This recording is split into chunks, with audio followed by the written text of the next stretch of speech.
In yesterday's session, we have discussed the key concepts of object-oriented programming. And in today's session, we discuss the advantages and disadvantages of this object-oriented programming. And that completes our first unit. And then we'll continue with our second unit. It consists of two parts, that is classes and objects. And the second part is constructors and destructors. So let's start our discussion on the advantages and disadvantages. Let us go through the advantages of object-oriented programming first. The major advantage of the object-oriented programming is the code reusability. Right? We have seen some examples when we are discussing the real-life scenarios of online inventory system of a spare parts manufacturer. In the first class, we have discussed it, right? So in that, we have seen some scenarios where we can reuse the code without developing from the scratch, right? So whenever you have one class, you can derive another class from it, so that you are just reusing the same code, thereby you are reducing your efforts of writing the programs, right? So that is the major advantage we have with this object-oriented programming. And the second one is it represents the generic application concepts which are very much closer to the real world model. This is what we are discussing, right? Anything you want to model with regard to the real time objects or real world models, then it is better that you go with the, just give me 1 minute of time.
So can you hear my voice?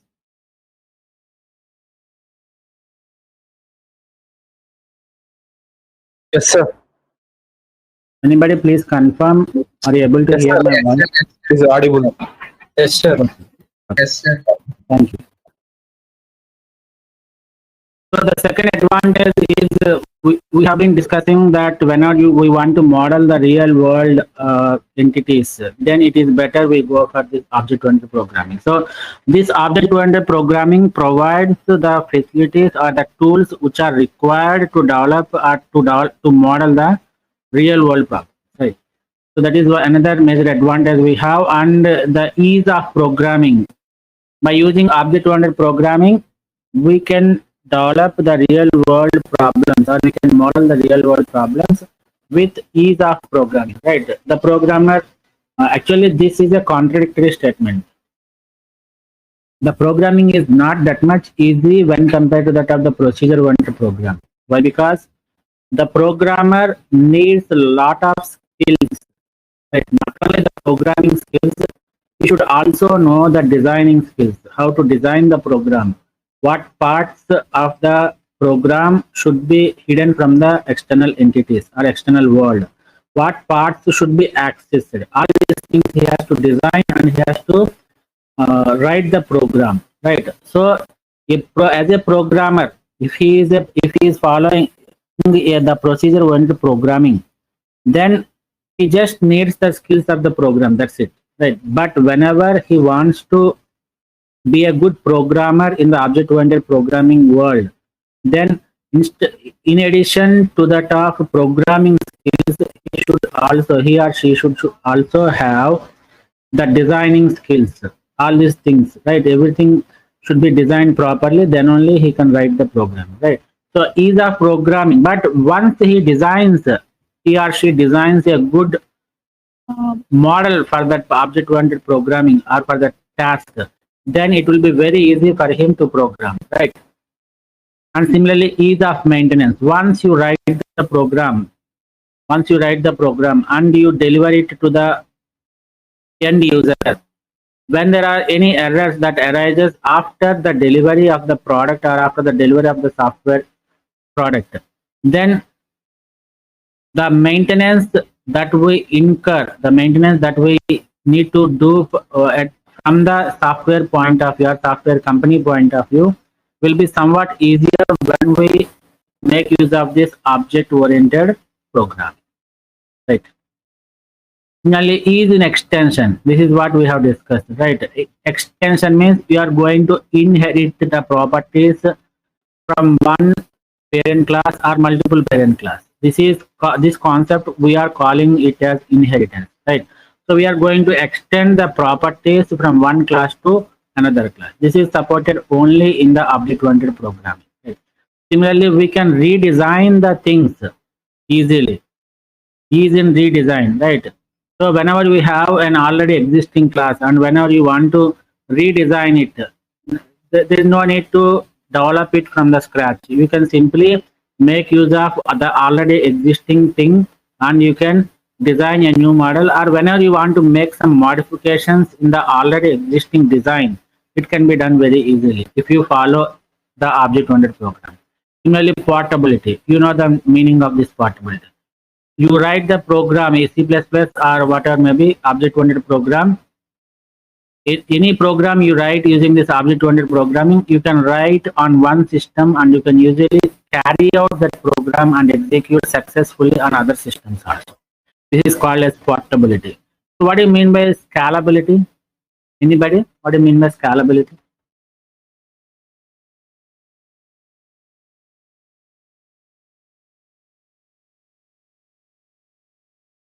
Say yes or no. Do you know the meaning of the scalability?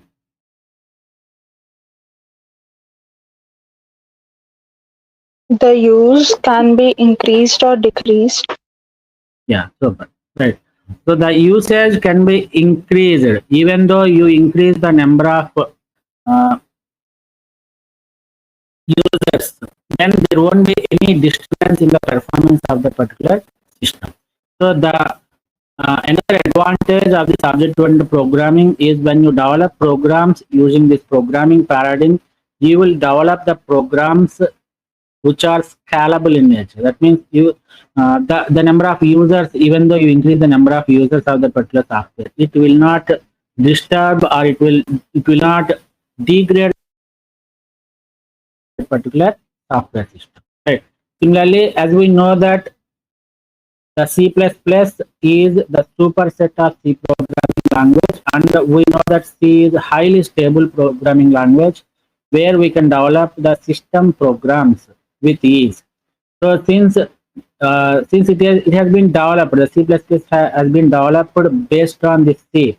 It is very much compatible with the C, right? So whenever we say it is compatible with the already existing programming language, which is C, whatever advantages that we have with this programming language will also be inherited or will also be present inside our new programming language, which is C++, right? Similarly, in C programming language, we have seen that there are dynamic memory management functions like malloc, calloc, realloc, and in this particular C++ or object-oriented programming, we have the new and delete operator. This is what we have discussed earlier also, right? So the memory management is also easy when we make use of this new and delete. Right.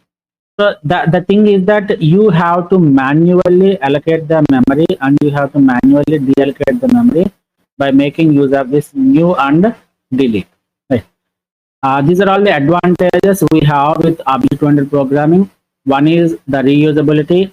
The second one is the flexibility to develop the real-world problems, and ease of programming, ease of maintenance, ease of extension, ease in redesign, portability, scalability, and compatibility, and the memory management. All these things are considered to be one of the some of the advantages or the strengths of this object-oriented program.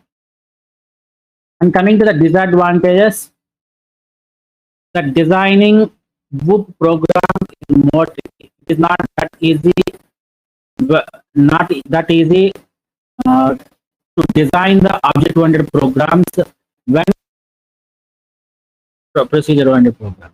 As I told that the procedure-oriented programming always concentrates on writing the functions, but it does not bother about how to secure the data, right? But here, object-oriented programming, the emphasis. So whenever emphasis is given to data, you should safeguard the data. Whenever you want to safeguard the data, you have to provide some mechanisms such that the data will not freely move around the program, right? So all these things, so the designing itself is somewhat tricky and it takes a lot of time, right? And similarly, as I told, that planning is very important. But when you follow, as a programmer, when you follow the object-oriented programming, maybe you have a lot of advantages, but the initial stage of designing, planning, and programming is very much important in object-oriented program, right? Similarly, as I told earlier, that as a programmer, you should have good skills, right? And these skills are not only confined to the programming side only, right? You should have the designing skills. You should have the thinking skills. So you have a lot. You need to have, or you need to equip with a lot of skills in order to be a good programmer in the object-oriented programming world, right? So these are all the things, or these are all the skills: designing skills, programming skills, thinking skills.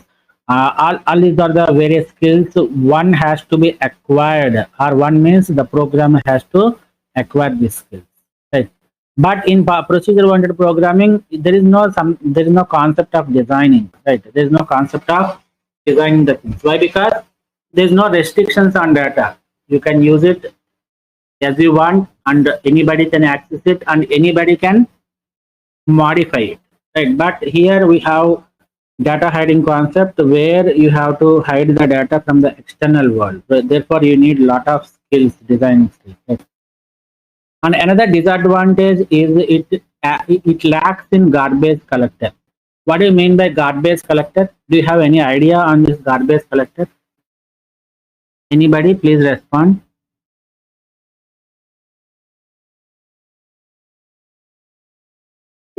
No, sir. Super. Right. So garbage collector is something which collects. For example, if you look at this term, it collects the garbage. Is it right or not? So whenever we allocate the memory, it is done by making use of different operators like new and delete, right? But sometimes the programmer may allocate the memory by using new, but he might forget to delete the memory or deallocate the memory by using delete. In such cases, all the memory that is allocated will not be will be all the memory locations that are allocated by using new operator will not be deallocated automatically, right? In such case, all those memory locations will form like a garbage, right? And there are no mechanisms in object-oriented programming or in C++. But in C++, we don't have that mechanism to collect all those memory locations which are not deallocated by the programmer, right? But remember that the garbage collector concept is present in Java, right? Similarly, there are no built-in threads. And built-in threads means a thread is a small program or a part of a program is called as a thread. Right? So there are no concepts of threads in C++. Similarly, the use of pointers. So we make use of pointers in C++. So but in C programming language, one of the toughest part or one of the toughest programming concept is the pointer. So when you make use of pointers, you should be very careful that you should not modify the things irrelevantly. That means the pointer should be used very carefully, right? So you need a lot of skills. You should have a lot of domain knowledge on the pointers. If you lack in domain knowledge of pointers and you try to write programs using pointers, you will end up in some program crashes, etc. Right?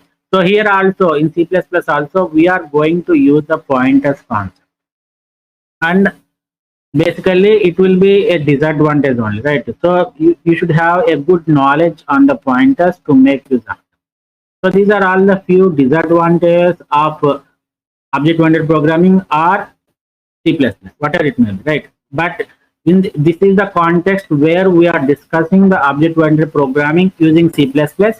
So consider these advantages and disadvantages to be the advantages and disadvantages of C++. Right? Is it clear? Yes, sir. Right. This ends up our first unit. We have completed our first unit, and let us jump our discussion into the second unit. As I told that the second unit consists of two important concepts. The first one is the classes and objects, and the second one is the constructors and the destructors. Right. So we know what is a class, we know what is an object. But in this particular concept or in this particular session, we will discuss the concept of classes and objects programmatically.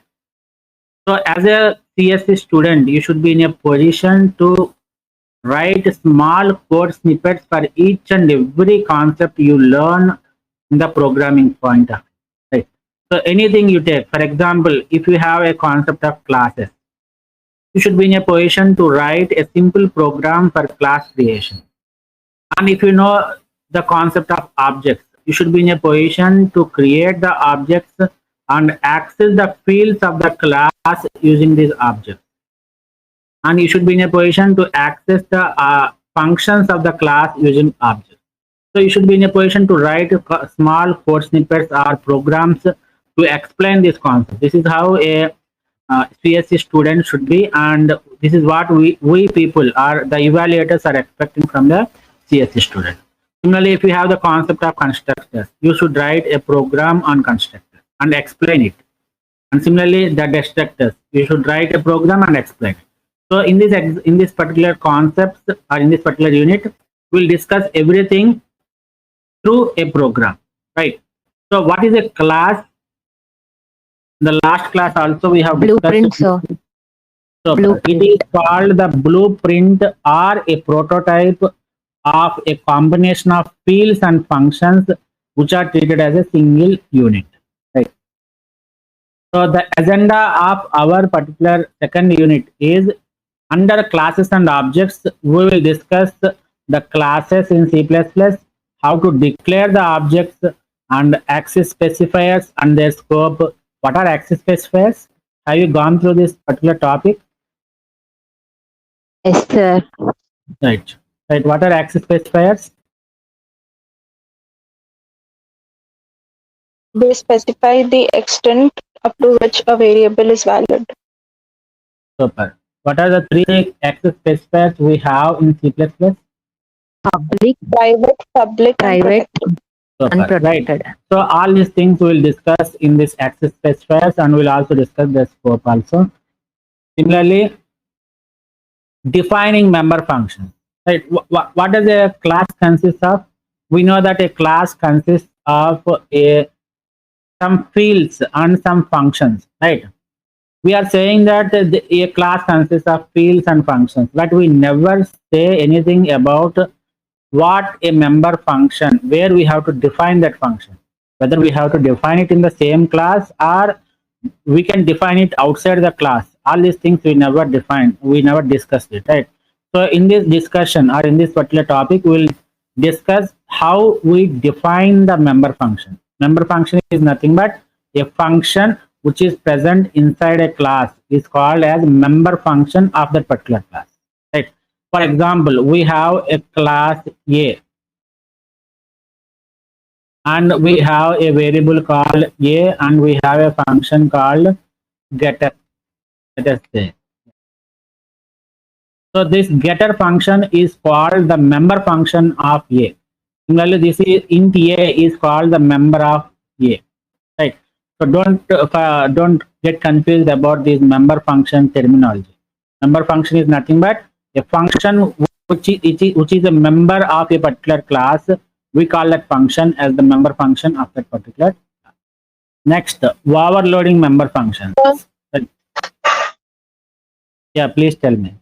So can it be called a method? We can call it as a method also, nothing wrong in it, right? So we have different names for functions, right? Methods is one name, procedures is another name, routine, right? So these are all the different terminology. I think you are absent for the initial classes, right? So a function has different names like procedure. Similarly, it can be called as a method. Similarly, it can be called as a routine. So these are all the different names we have for the functions, right? But it depends on the programming language which you are using. In C, we call the thing as functions, and in some other language we call it as procedures, and some other language we call it as methods, and it as routines also. Is it clear? Yes, sir. Right. So after that, we will discuss how to overload member functions. What do you mean by overloading?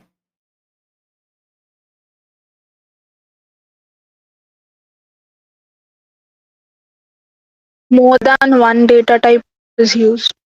Yeah, overloading means more than one purpose or more than one. We have only one implementation, but that can be used for different purposes, right? We'll see all these things. And next, we'll end up the session using nested class. After that, we'll discuss the constructors and destructors. We'll see the introductory part to what a constructor is and what a destructor is. And then we'll see the characteristics of constructors and destructors. We'll see the different types of constructors we have. Like we have parameterized constructor, default constructor, there are different types, right? All these things we'll discuss with one programming example. And then we'll see a simple example where we use this, where we apply this constructor. And similarly, as I told that we have different types of constructors, default constructor, parameterized constructors. We'll see some examples on constructor with arguments also. And finally, we'll end up the session with discussion on destructors. Right. This is how we are going to plan, or we are going to deal this second unit. So let us quickly jump into a C++ class. So C++ is an object-oriented programming language. This we have been discussing, and everything in C++ is associated with class and object. This is very important, right? So as I am telling that the real world problems can be modeled using this C++ because of the few important concepts that are supported in object-oriented programming. And one of the most important concept from this object-oriented programming that supports the modeling of real world is classes and objects. Very, very important, right? And a class in C++ can be called as a building block. One of the major building blocks of C++ is a class, and that leads to object-oriented program, right? And so yesterday also we have the discussion that a class can be called as a user-defined data type. What is a data type?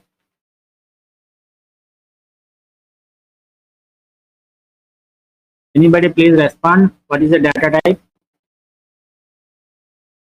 Specifies the type of data stored in a variable. Okay.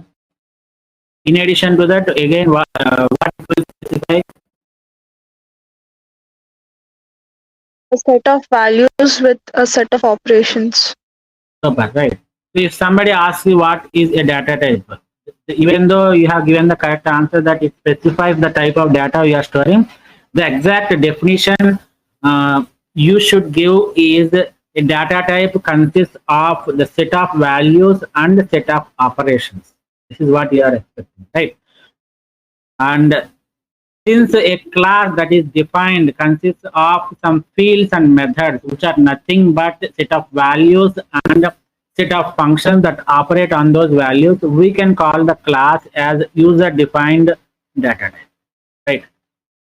So as we know that the class holds its own data members, and it also consists of functions which we call them as member functions.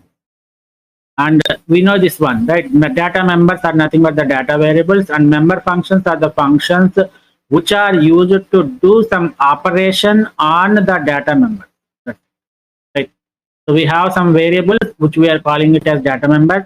We have some functions, we are calling them as member functions, and these member functions are used to manipulate these variables, right? Out of these two things, data members and member functions, which is important according to your point of view? Is it data member or member function? Data member in OOPS. Super. Data member. Why? Because data is the most important thing in the object-oriented programming. So we need to safeguard the data member. We should not allow the data members to be accessed from the external world, right? And I told that whenever we want to access the data members, that should be done through the member functions only, right? And a simple note is the data members and member functions defines properties. So whenever we say data members, they are specifying properties, right? And whenever we are specifying member functions, they are going to specify the behavior. This particular thing we also have our discussion in the previous class also, right? So they are going to define the properties and behavior of objects. These are not even though you are defining the data members and member functions inside a class, but they are going to define the properties and behavior of objects of that class, right? Is it clear? And as I told that once you have a class, that means you have defined or you have declared the data members and member functions, but you cannot make use of that class as it is. You cannot pick up the class and you make use of it, right? So whenever you want to make use of the class, you should definitely create an object for that class. That is called as instance, creating an instance of that class. So creating an instance of the class is nothing but you are going to create an object for it, right? So the data members and member functions can be accessed and used only by creating the instance of the class, which is nothing but object. And the final point is C++ class is like a blueprint for an object, right? Is it clear?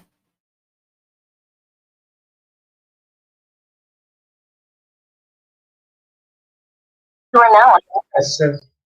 Right. So we are creating a class. This is a syntax. The syntax for creating a class starts with a keyword called class and then followed by a space followed by the name of the class. As I told that you can specify the name of the class either in the lowercase or uppercase or in the camel case. Nothing wrong here, right? We frequently follow the camel case mechanism. And after that, we should have this opening curly brace and closing curly brace that is ended with a semicolon. Semicolon is mandatory. Right? The class should always end with the semicolon. Within this opening curly brace and closing curly brace, you should specify the data members and member function. Right? And before that, before this data members and member functions, we have something called a new thing, right? Access specifiers. Remember the syntax also. Here we are going to give the access specifiers followed by a colon. Right. We'll see all these things with an example. Right. Don't worry. So a class is a keyword used to create a class. Class name specifies the name of the class, and the body of the class is defined inside this opening and closing curly braces. Brackets. Similarly, inside the class, we can declare any number of data members and any number of member functions with the desired access specifier. Right. And the class should always end with the semicolon. This is what we are discussing. Here is an example. I have used the keyword class, and what is the name of my class? My class. My class, right? And what is the access specifier I have used here? Public. Public, right? And how many members I have used? 2. What are those data members? One is my num, which is of integer data type, and second one is my float, which is of float data type. Right. So these two are called as the properties. In this class terminology, we have to use it as data members. But when you create an object for this particular class, then these two data members become the properties of that object. Right? Have you defined any function, member function here? No, sir. No, sir. No, that means this particular class, we are not defining any member function, right? And listen carefully. This is important, right? Access specifiers. I have used the access specifier public followed by a colon, right? This is how you specify the access specifier. The keyword followed by colon. It's not semicolon, it is colon, right? So now tell me, what happens to this my num and my float? Right? Are they public data members or private data members? Public data members. Public. So when you specify the access specifier as public followed by colon, whatever members, whether they are the members or the member functions, until unless you come across another access specifier, all those things that follow this public keyword will be considered to be under public access specifier only. Is it clear? So the my num, Yes, sir. the my num and my float, both of the member data members will have the public access. Right. So when this, for example, let us remove this one. Let us take another integer, int a. What happens to a? Is it a public or private or protected? Public. Public. It is also public. Why? Because the public scope remains from the point where it has been declared and from up to the point where it has come across another access specifier, right? So for example, let me say like this: private. I have used the keyword private and I have used int b. Now tell me what happens to a. Is it a public or private? A. Public. Public. What happens to b? Private. Private, right? So since b has been defined under private access specifier, b has the scope of only private. So the three data members, my num, my float, and a will be under public, and b will be under private. Right? Is it clear? One thing is, whenever you specify the access specifier, until unless you specify another access specifier, all the members or all the functions that we declare after that particular access specifier will come under its category on, right? Or else it should have the closing curly brace. Once it reaches the closing curly brace, the scope of that particular access specifier will be limited. That's it, right? Is it clear? Yes, sir. Yes, sir. Right. Let me take this one on. Public my class int A. Can you see the screen? Int B. Yes, sir. Right. Now tell me what is the scope or what is the access specifier of A and B? I didn't specify anything, right? I didn't specify whether it is public, private, or protected. What happens? What happens to A and B? Is it public or private? Just give me a wild guess. Public. This is public. Any guess other than this one? Right. So that is not public. This is private. So the default access specifier in object-oriented programming is private. What do you mean by default access specifier?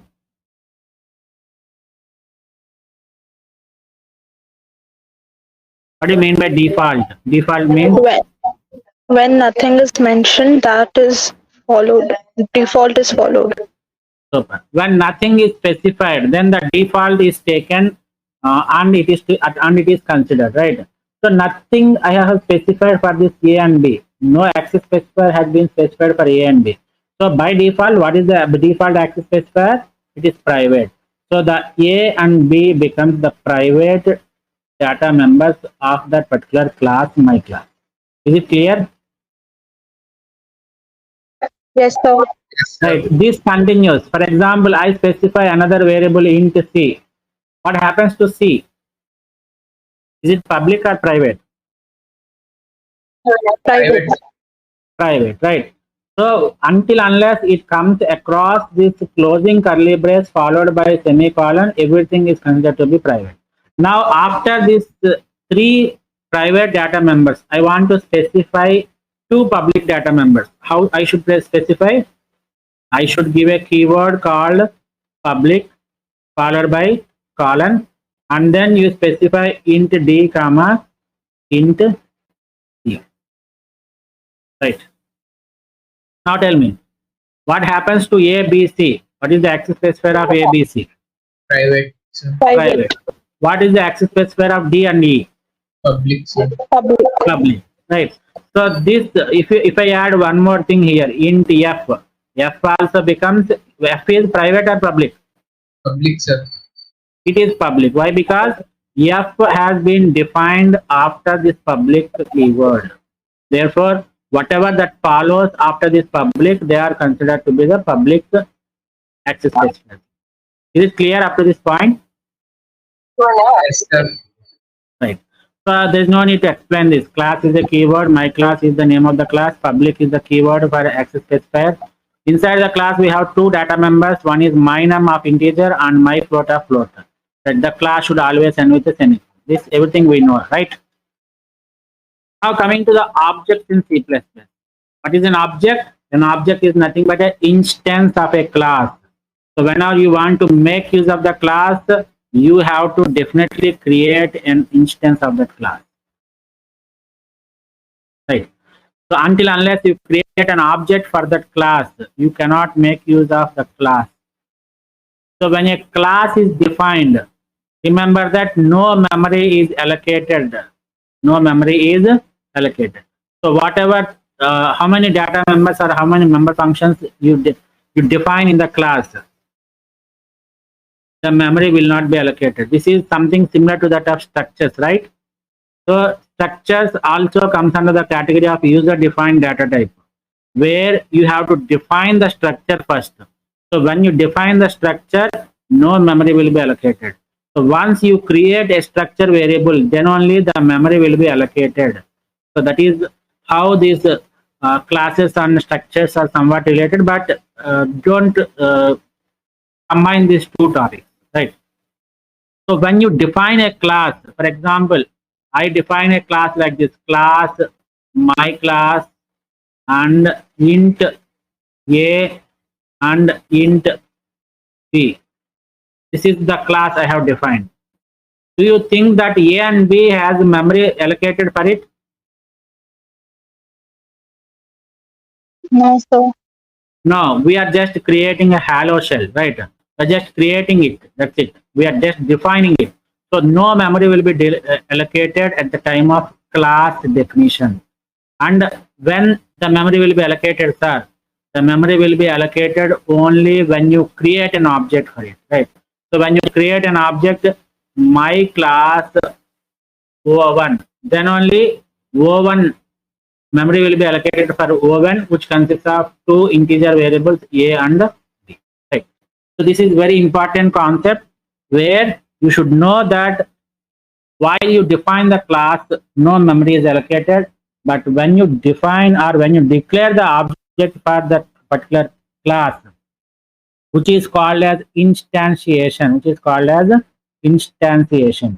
then the memory will be allocated. Is it clear?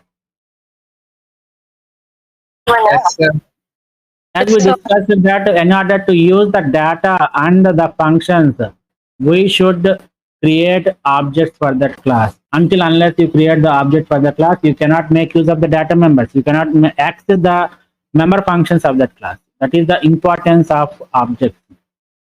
So how do you declare objects? The syntax is very simple. You give the class name followed by space and followed by object name followed by semicolon. Right. So this is how I have created an object for my previous class, which is my class. So my class is the class name, my obj object. My object is the name of the object. Right. Is it clear? Yes, sir. Now let us take the same example. Class, my class. Let me take the public data members. Public int A, int B. This is the definition of the class. And we know that memory will not be allocated when you define the class. And now I am going to create my object for this class. My class, my obj. My obj is the object name.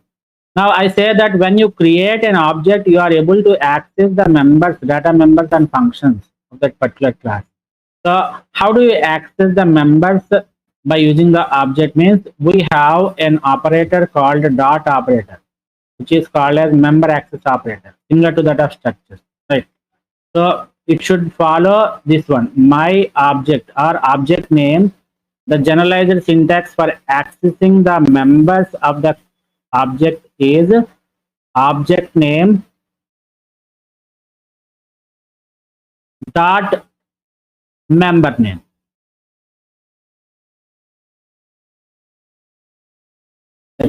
For example, I want to access this A. I want to access this A. This A is not belonging to class. It belongs to a particular object. It belongs to one particular object which is called as my obj. So if I want to access the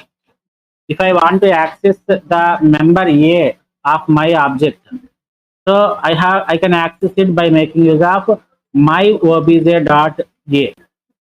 Now if I want to access the data member B of my obj, so I can write it as my obj dot B. So you should understand that there is an operator called dot operator which is used to access the members of the object, right? That is done by using the syntax object name dot member. Is it clear? Yes, sir. Yes, sir. This is what we are discussing. Right? The data members and member functions of a class can be accessed using the dot operator with the object name. The syntax is object name dot member name. So for example, if the name of the object is my obj, I can access the data member my num by making use of this syntax, my obj dot my num. Similarly, I want to access the member function private name. So we can access it by making use of my obj dot private name. Right. For example, I want to assign a value of 10 to this one, 10 to A and 20 to B. How I can write it?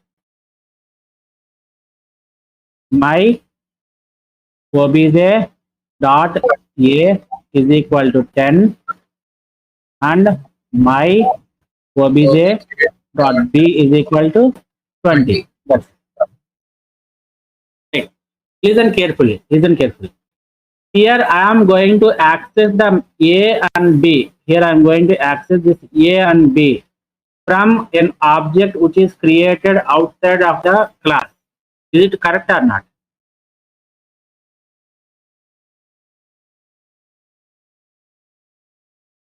Right. And I am directly accessing this A and B. Programming.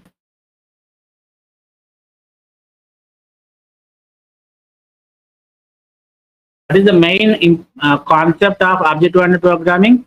You should emphasize on data. You should hide the data. But here I'm directly accessing this A and B, which are the data members of this class. Directly I am accessing it. I am assigning it. So is it correct way to do it? No, sir. Why I am able to access this A and B directly? Any guess? Public access specifier. Super. Right. Why? Because this A and B are declared under the public access specifier. So the public means, we'll see all these things. Public means that they can be accessed by anyone outside the class but within the program. Right. So since you have declared this A and B as public members of the class, they can be accessed outside the class like this. But if I want to restrict this A and B from accessing from the outside world, what I have to do? Instead of public, I can give it as private. So if I give the private access specifier, the int A and B cannot be accessed directly like this. It will raise an error. So private members cannot be accessed directly. So how can I access the private member? This is the question you might get. So you can access these private members only through the member functions which you have defined inside the class one. So for example, you have defined a class called get and another function called put. Right. Listen carefully. So if I define like this, the get method and put method like this, what happens to get and put? Public.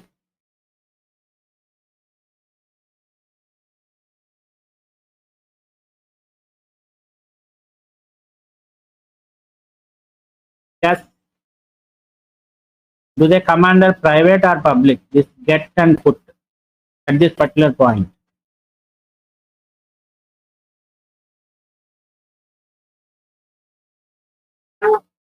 Private. What is that one?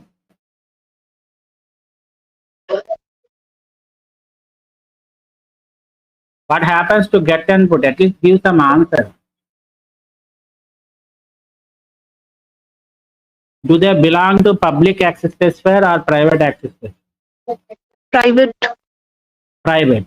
Right. Super.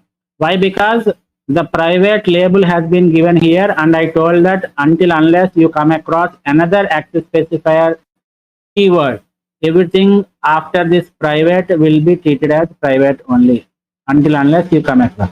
Right. But what happens here is you have to make these functions as public. Right. Remember one important point that I am going to tell you is whatever data members you have in the class, data members means fields, this A and B, example, those should be declared under private. So the data member should always be declared under private.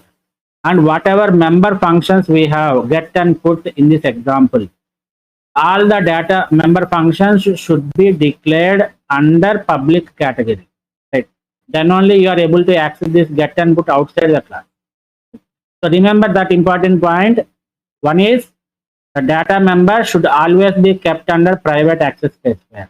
Second point is the member functions should always be kept under public access specifier. Right? So when we put this get and put under public, what happens here is get and put can be accessed from the outside world, and therefore you can make use of this A and B inside this get and put functions. Right? Is it clear? Yes, sir. Yes, sir. Let us take a simple example. Let us take a simple example. Class, I am defining a class here. Class, what is the name of the class? Please be active for 2 minutes. My class. Right, my class. And how many data members are there? 2, sir. Two, sir. My num and my string. My num is of integer and my string is of string. Under what category I have, under what public access specifier I have declared these two? Public. Public. So can we access this my num and my string outside the class? Yes, sir. Yes, right. So, but whenever you want to make use of this my num and my string, you have to create an object. You have to create an object, right? So, in the main function, int main of, I am creating an object called my class. So, I am creating an object of my class. Now, my obj.mynum is equal to 15. My obj.mystring is equal to Chandu. So, I am assigning the values of 15 to mynum and Chandu to mystring respectively. Is it possible, or does it raise any error? No. Possible. It is possible. No error will occur because the mynum and mystring have been declared under public access. Now I just want to print these values, mynum value and mystring value. So the function that we are going to use to print the values is cout. Cout followed by, what is this one? Left shift operator. Right. Cout followed by left shift operator. And how can I print the value? By simply accessing that value. My obj.mynum. So what is the value that is printed here? 15. And after that, for separating this cout, this 15 and this name Chandu, I am just giving the backslash and under double quotation. Right. So cout my obj.mystring. Here Chandu will be printed in the next line. Why? Because we have used the next line character. Right. Now I am closing the main function. Is it clear? Yes, sir. Yes, sir. Right. Last example. Right. So how can we create multiple objects for a single class? Yes, you can create a multiple objects for single class.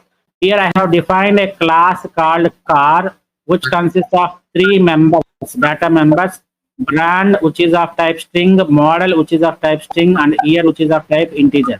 And I have defined these 3 data members under public access specifier. Now can I access these outside the class? Yes, sir. Yes, super. So in the main function, I am creating one object called car object, car obj1. So I am giving the names as car obj1 brand is equal to BMW, car obj1 dot model is equal to x5, and the year of the car obj1 is assigned a value of 1999. Right? And now I am going to create another object. Such is it possible to declare the object somewhere else in the program? Like this. Does it give any error or is it correct? No, sir. Is it correct or does it give any error? Correct, sir. Correct. Right. As I told while we are discussing the differences between C and C++, the declaration of variables is possible anywhere in the program, in the C++ program. Right.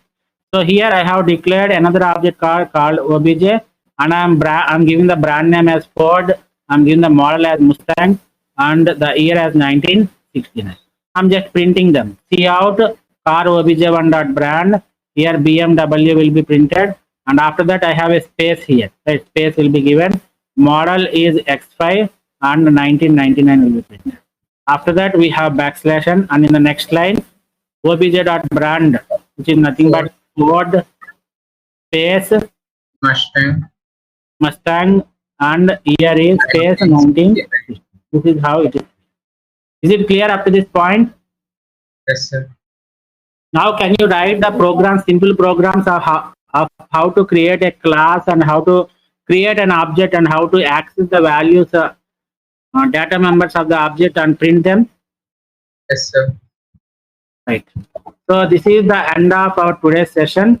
We have learned the classes and objects